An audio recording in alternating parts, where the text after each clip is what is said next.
ఏళ్లుగా mega fans ఒక multi starrer కోసం ఎదురు చూస్తున్నారు. అంతేకాదు ఈ మల్టీ స్టారర్ బ్లాక్ బస్టర్ కావాలి అనుకుంటున్నారు. మల్టీ స్టారర్ అయితే సెట్ అవుతోంది, కానీ బ్లాక్ బస్టర్ మాత్రం అందరూ అవడం లేదు.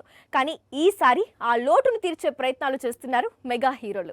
రామ్ చరణ్ నటించిన మగధీరలో గెస్ట్ రోల్ చేశాడు మెగాస్టార్. రామ్ చరణ్ నటించిన మరో చిత్రం బ్రూస్లీలోనూ సేమ్ సీన్ రిపీట్ చేశాడు చిరు. ఆ తర్వాత చిరు కంబ్యాక్ మూవీలో ఫాదర్ తో కలిసి సన్ అదిరిపోయే స్టెప్ లేశాడు.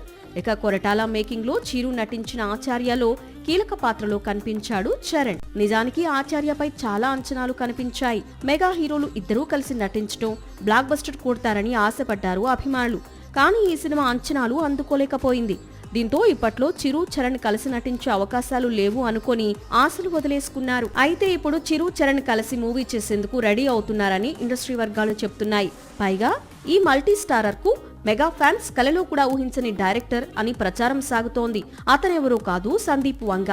చిరు చరణ్ మల్టీ స్టారర్ చేయాలి అనుకుంటే సందీప్ వంగ డైరెక్షన్ లోనే చేయాలి అనుకుంటున్నారట. అప్పుడే మెగా మల్టీ స్టారర్ కు ఒక జస్టిఫికేషన్ ఉంటుందని, ఫ్యాన్స్ కు కావాల్సిన బ్లాక్ బస్టర్ అందుతుందని వారి ఆలోచనట. అయితే సందీప్ వంగ మాత్రం చిరును డైరెక్ట్ చేస్తే సోలో మూవీగానే డైరెక్ట్ చేస్తానని చెప్పాడు. మరోవైపు చరణ్ తోనూ సోలో మూవీ చేసేందుకు సందీప్ వంగ రెడీ అవుతున్నాడని ప్రచారం సాగుతోంది. ఈ రెండు కాంబినేషన్స్ లో ఏది సెట్ అయినా మరో మెగా హీరో గెస్ట్ అపీరియన్స్ మాత్రం మస్ట్ అంటున్నాయి ఇండస్ట్రీ వర్గాలు.